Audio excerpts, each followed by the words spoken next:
Sì, questa sera ho la gioia infinita appunto di presentare un pezzo in prima esecuzione scritto appositamente per questa sera su commissione di Ex Novo Festival, dedicato a Claudio e a me. Il compositore è Andrea Noce, è qui stasera e sono felicissimo, e se vuoi dire due parole basta.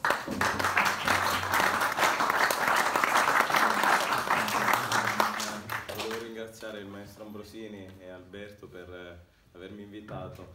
Il brano parte da diverse suggestioni. La prima è la poesia di García Lorca, cioè il suo mondo poetico in cui la chitarra è protagonista.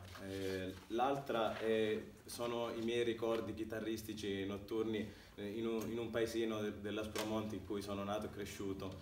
E poi nel materiale tematico ho nascosto un riferimento preso dal nome del maestro Ambrosini, Ambrosini Claudio, in cui prendendo le vocali viene fuori la sequenza La, Si bemolle, Do, La, Re, e quindi nascosto nel materiale tematico c'è un riferimento anche al nome del maestro Ambrosini. Dopodiché praticamente si tratta della chitarra che si mette in relazione con la notte. Abbiamo questi suoni notturni che collidono continuamente con questo desiderio di canto di cui ci parla anche García Lorca della chitarra. Quindi abbiamo questo lamento che alla fine trova uno sfogo